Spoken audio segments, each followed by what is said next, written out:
Okay, so let's go ahead and get started. Our next segment is on these three topics: declaring variables in Java, how to declare constants, working with expressions, learning how to do input-output, and then finally we'll work on your first programming assignment, assignment 3.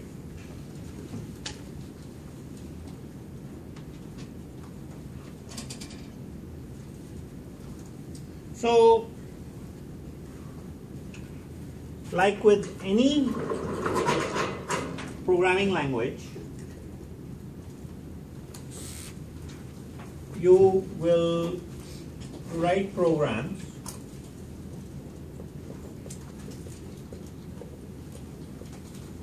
you will have a series of instructions. We'll have a series of instructions. The program will take input and it will give some output. So there is some new, there's a little new thing that will be introduced today, which is the concept of a string.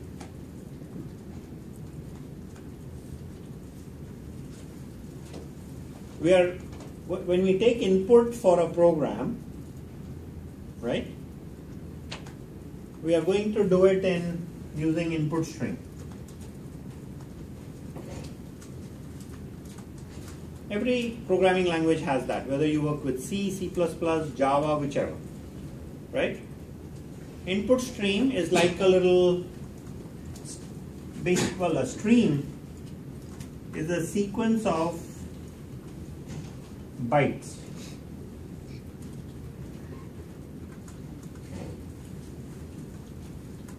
Sequence of bytes, right? So what happens is,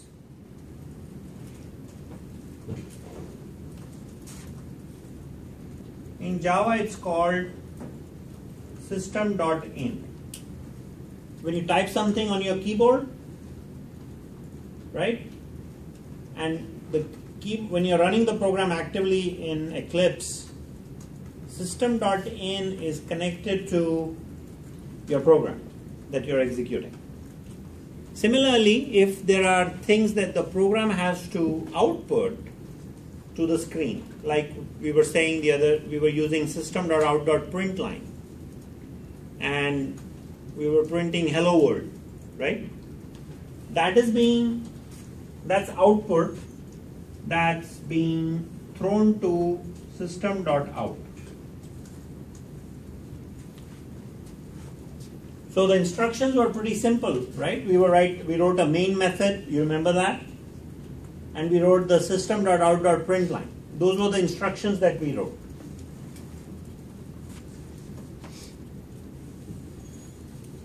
But now program instructions we want the program instructions to get a little bit more complicated.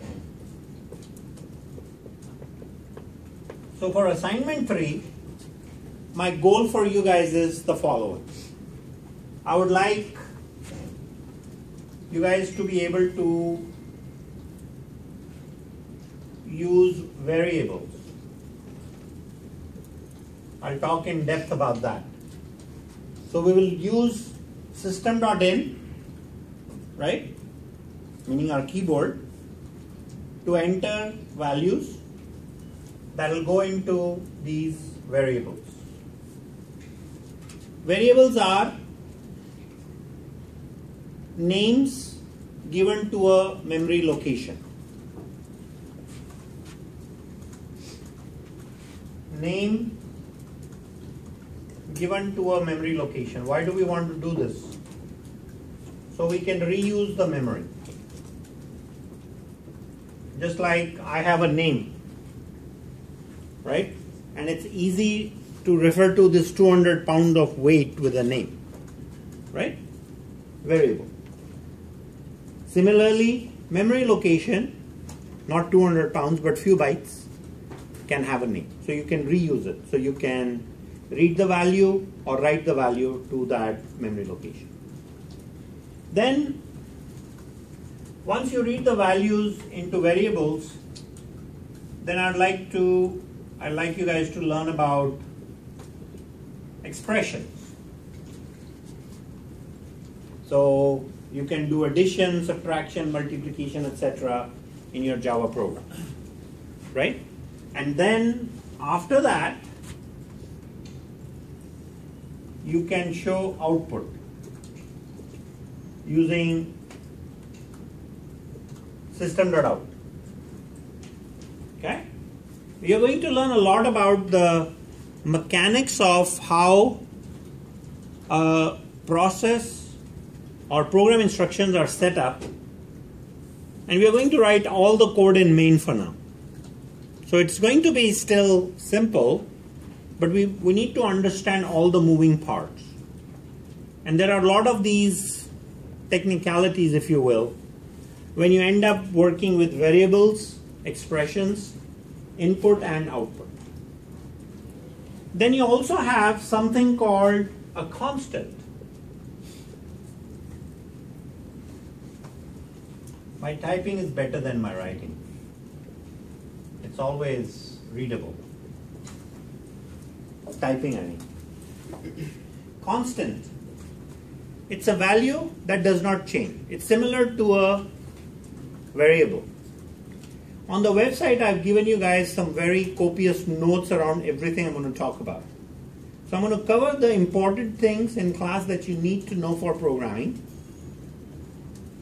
But I would request that you go and take your time and go through the notes that I've put together, because there are some key points that are driven home there before you go and attempt the assignment. Okay?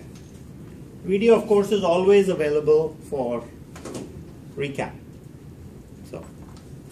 So that's the theme or the context of what I'm about to take you guys through. We're going to write simple programs. So like I promised you, you go to Best Buy and you want to put a little receipt together. That's part of your assignment, 3. And it will require you to know all this. How to read data from system.in. There is a class or there's a class with a set of functions that's called scanner. That's already written for us. We're just going to go and use it. We're also going to use system.out.printf. So,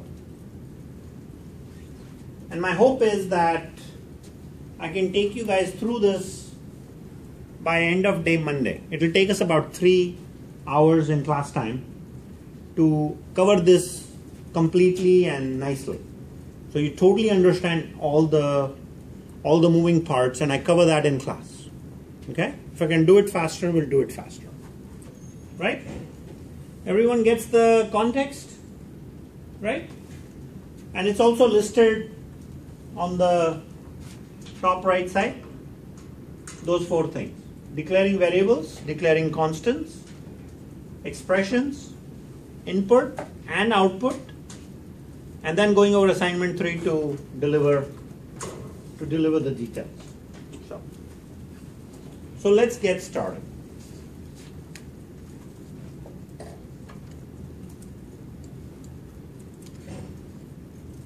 And let me increase the font size because I realize when you guys are watching the recordings, you need to be able to see things.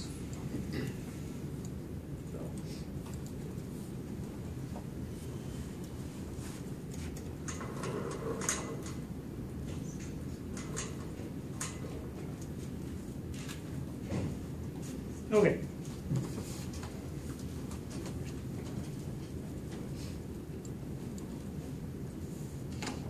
Declaring variables. So first question is, what is a variable and why use it? Always ask the why questions. So variable is a name given to a memory location.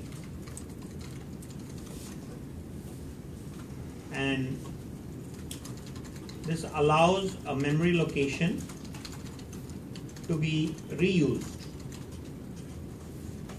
Meaning you can assign a value, you can assign values to a location, you can assign and read values. Let's say that in a nutshell.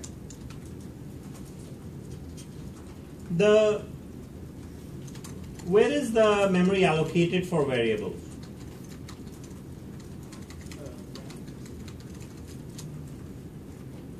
I heard heap here and in memory, in RAM.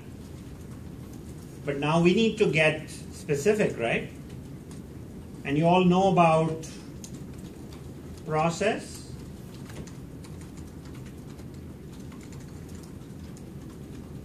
you all know about process context. Yes? From previous lectures. If you say yes, then you have to answer my follow-up question. So you might just say, well, I'm not going to say anything right now.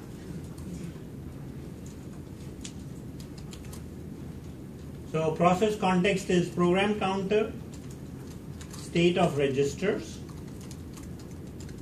and RAM. Now RAM is a high-level answer. Heap gets a little specific. But heap is not for variables. Heap is for any dynamic memory allocation I may want to do.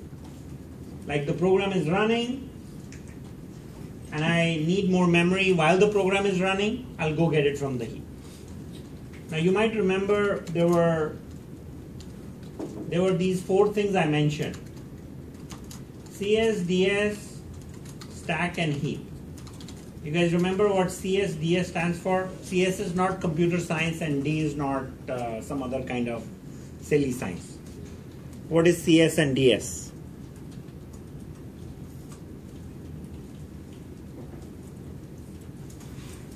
I'll give you a hint. S is for segment. Code segment. Very good. Code segment. And D is for data segment or data, depending on where you come from.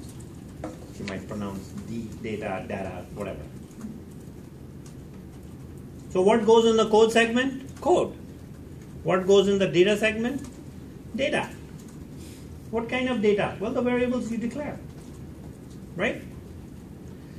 So that's the answer.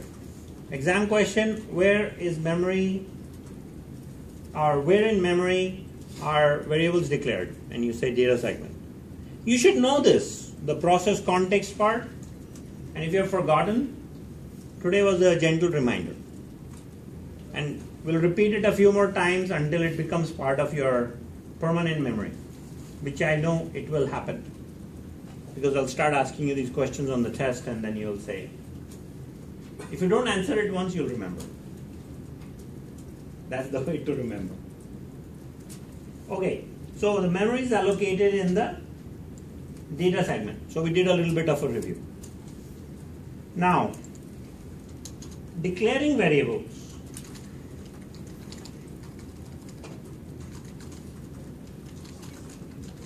There are 2 parts. So, when I declare a variable, I say something like this: int x.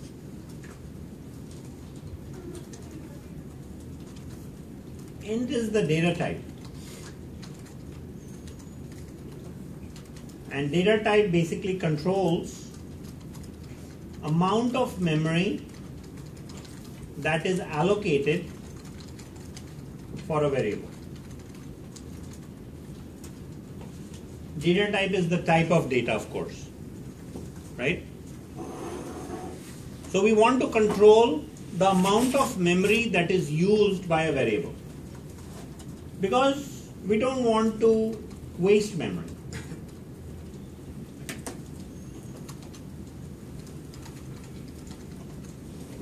No memory wastage. We want memory to be optimal.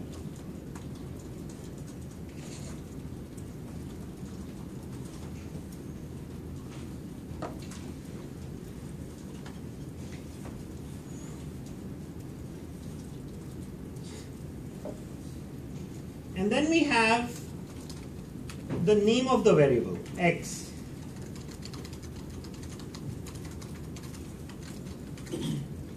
This is called, there's a legal term for it.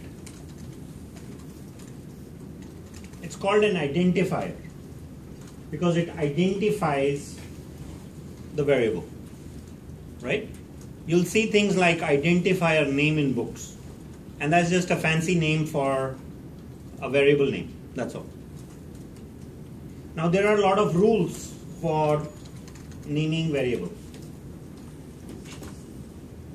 So typically 32 characters can be used for a variable name. You use A through Z lowercase or uppercase, and you can use numbers like 0 through 9 and underscore. Punctuation characters are not allowed. And variable names cannot start with a number.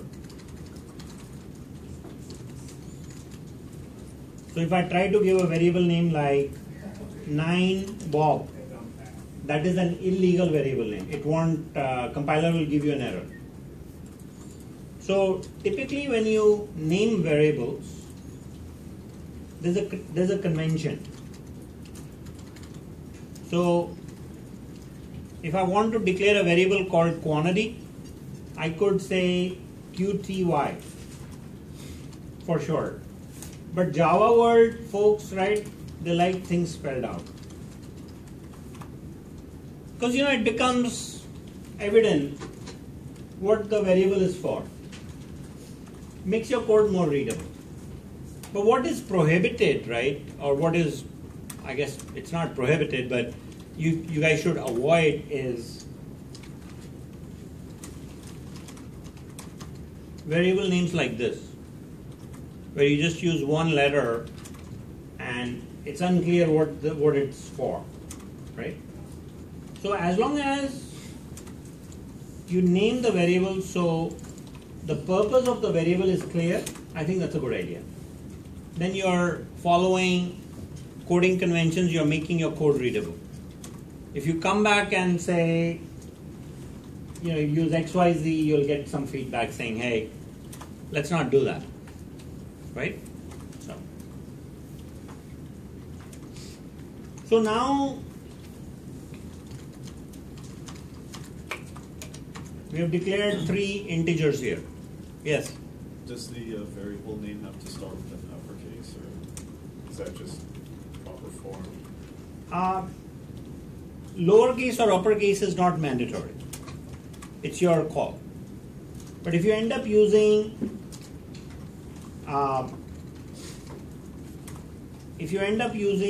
several words,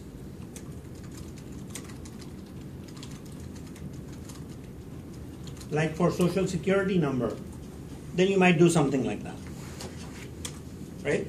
So, because you can't put a space in a variable name. That's not allowed. None of the punctuation characters are allowed. Is space a punctuation character? Yes. Is underscore allowed? Underscore is fine. Yeah, I notated that right here. Oh, okay. Right? That's fine.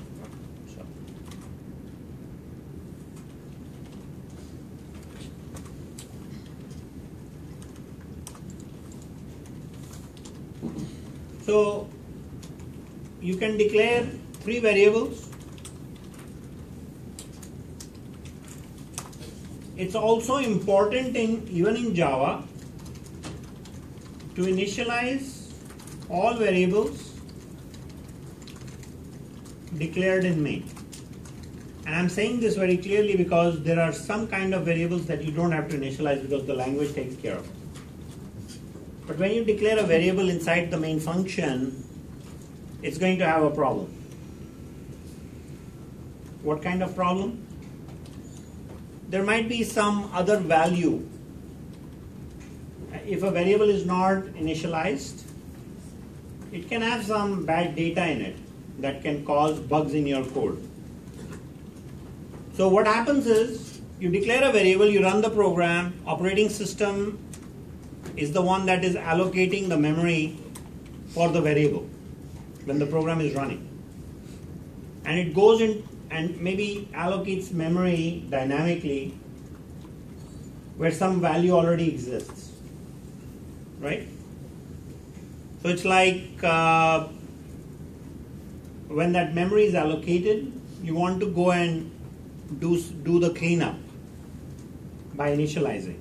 So you might say something like this: x is equal to y is equal to z is equal to 0. Yes? We don't initialize the variable. So, of course, we are not going to use it without assigning any value inside, right? Like I declare integer x. I will not put in equation or something before assigning value inside the variable. So why do I need to initialize it? So good question, just so everyone can hear.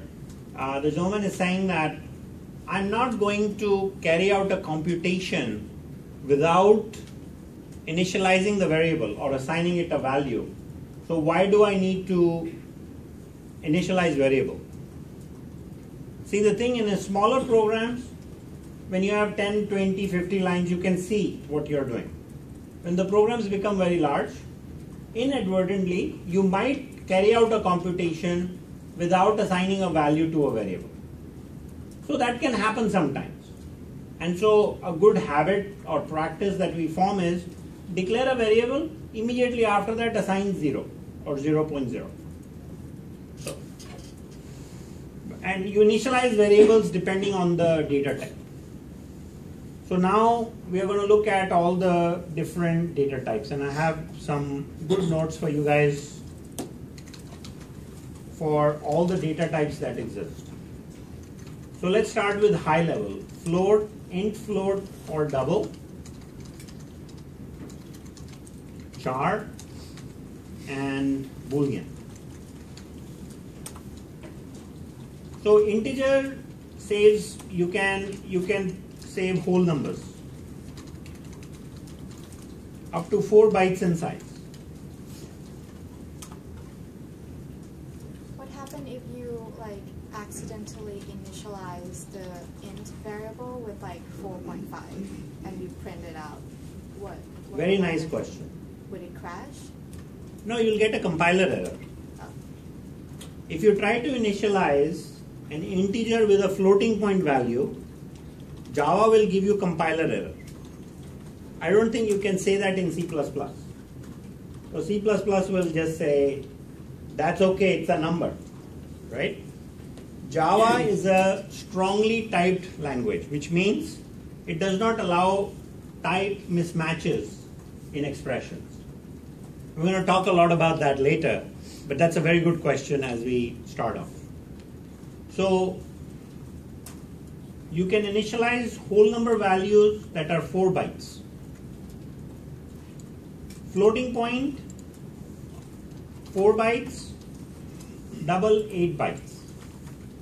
So you can save very large numbers. Char is 2 bytes, and boolean, of course, it just uses 1 bit because it's going to save a value of true or false. So that's like a very small, it uses very small amount of memory. Now,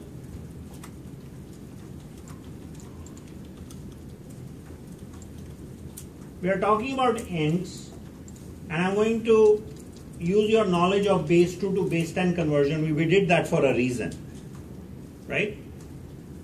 So if I have 4 ones, which is half a byte, in 4 bits, what's the max value What is that? What is that value? That value is 15. Somebody did the calculation in their head very quickly. And you know how to do that, right? 1 times 2 cube plus 1 times 2 square plus etc. etc. You guys did that in the first assignment. The value is 15. So if I have 4 bits, the max value I can save is 15. If I have 5 bits, what's the max value? 16? 31.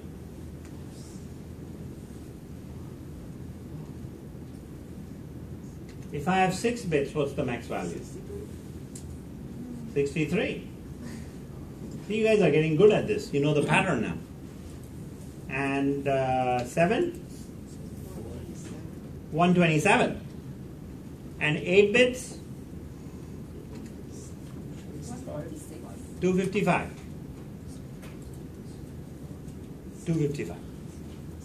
You see? So, number of bits control the max value. Now obviously I won't take you through this all the way up to 32 bits, which is 4 bytes, right?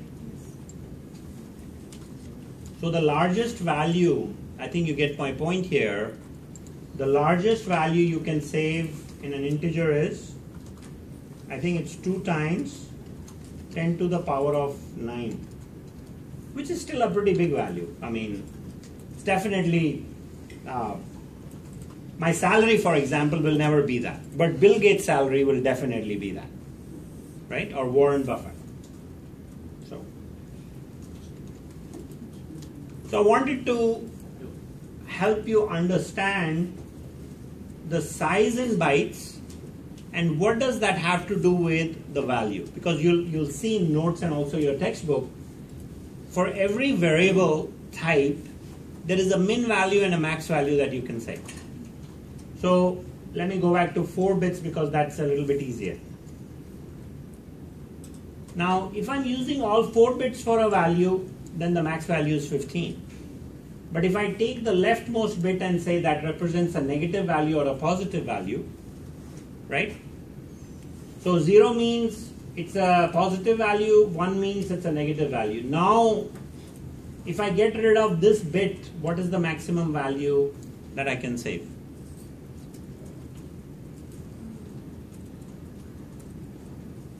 Come on. You are doing okay so far. 7, right? So, the values can be signed or unsigned, which means the leftmost bit is not usable for the value. It represents the value is either a negative value or a positive value. So signed values are both positive, negative, and unsigned values are positive only. You get more capacity with unsigned values. See, this is coming from the Stone Age, because in the Stone Age we didn't have enough memory and we were just trying to be optimal, right? So you've got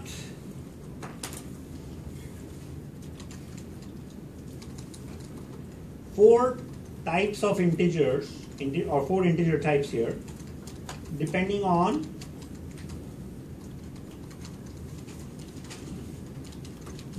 the size. And you need to know all 4.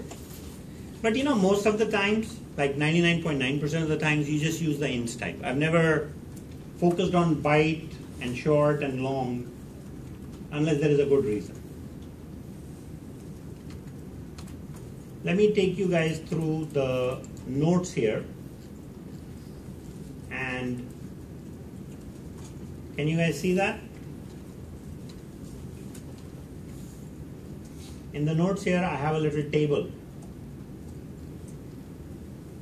right there, which I guess you cannot really see clearly because the font size is like too tiny. So maybe I can copy and paste it. Hey, there you go. That's a good one.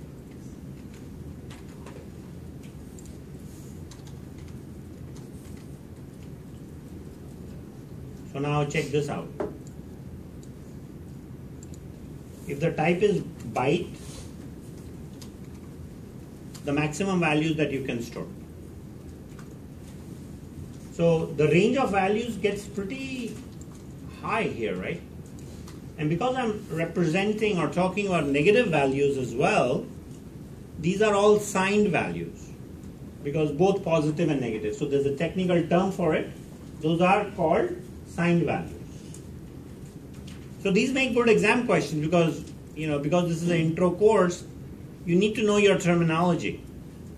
What's the difference between a signed value and an unsigned value? Well, when you have positive and negative, those are signed. Unsigned are only positive values, 0 or more.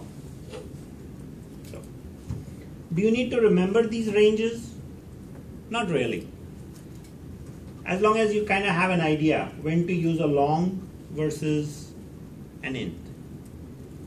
Similarly, for float and double, I have another table.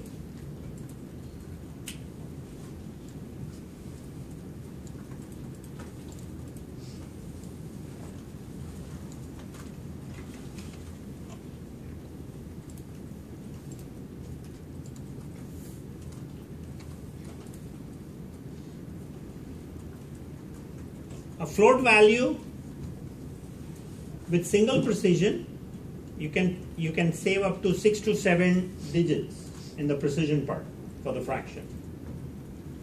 If you want more precision, then use a double. So in your case where we are looking at dollars and cents, float is perfectly fine. If you guys want to save the value of pi to a precision of 10, then you'll need a double. To a precision of 6 or 7,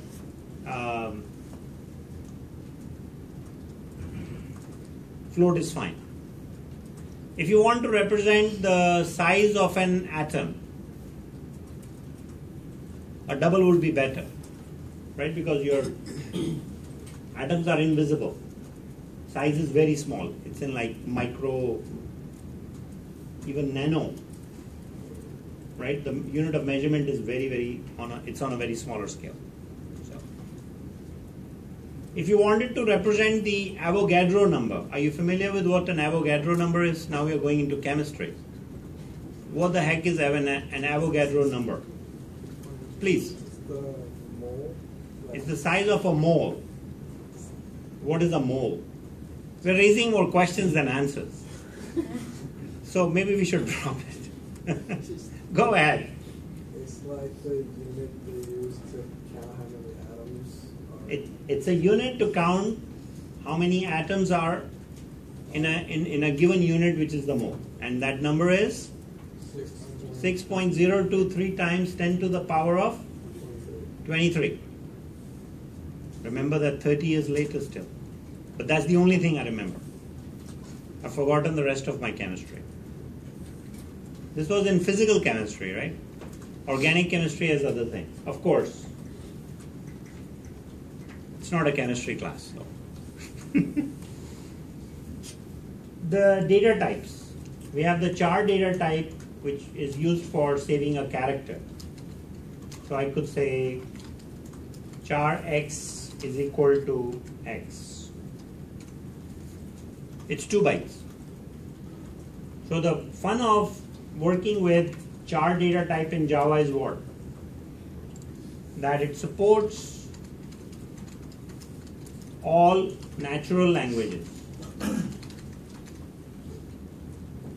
Because if you have a 2 bytes, you can save up to 6,535 characters. 6553 characters, character value. And out of this, Mandarin alone takes what? 4,000 characters. Probably not an easy language to learn to write, because you have to learn 4,000 characters. I think we teach Mandarin here at De Anza if anybody's interested. How long does it take to learn Mandarin, those of you who know it? 3 years. About 3 years. 3 years. Is that to speak or write or both? Speak. To speak. To write, it's going to take longer. To write, it's like how many years? Maybe another 2 more years to that. Well, you can write in the first year on that. Well, of course, you can write even on the first day. I can write 1 letter. I can at least say hello, right? Well, I can Google that and figure that out. So, what is the point of talking about Mandarin or German or French? Each one of these languages have unique character sets that each character has to be represented if the language can be represented in the computing world. So if you can type in Mandarin to do Google search or in French to do Google search, your browsers allow you to do that, right? So each one of those characters has a number associated with it.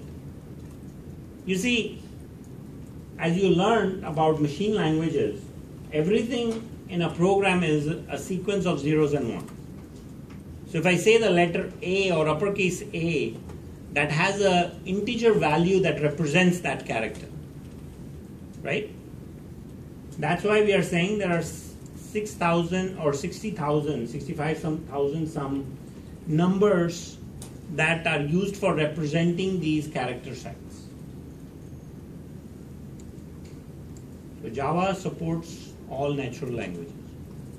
You should be able to explain this if somebody asks you, does Java support Mandarin, French, German? The answer is yes. On the other hand, does C or C++ support? Not with the primitive data type. If you declare a char type, C++ will not support. But it has other data types, special data types that need to be used to enable the support. And then we have Boolean. So that is all I have to say about declaring variables. So in a nutshell, to wrap up, variable is a name given to a memory location. There are 8 different types that I've covered, and they're listed here. 4 types of integer, 2 types of fractions, a char data type, and a Boolean. I expect you guys to know the respective sizes for each and how to declare these variables and initialize them. Initializing a variable is very important because it will eliminate any bugs that you may unintentionally create. It's just a good habit to do that for the variables that are declared in main. Main method is the one you're going to write for writing some of the basic programs for now. And of course, initializing rules will change as you grow up with the language. The language has many features. We're just starting with the first one, which is how to declare variables. Can I answer any questions for you guys? Will all this be put up on your website? These notes will always go on my website under announcements. Oh, perfect. Yeah. So but I still encourage you guys to take notes because some processing happens when you write things down. You should also, when you learn any new language or tool in computer science, I highly recommend putting together an engineering handbook where you learn everything that you learn or programs you write, you just keep throwing it there. Like a Google Doc is a perfectly good thing. A running Google Doc for this entire class. Then you go learn C++, another Google Doc. Then what happens? You go in Google Drive, it's midterm time, you can just go and search. And you can say, that's what I wrote about that. So, well, maybe not in my midterm because you won't have internet access. But maybe for something else. So, okay? All right.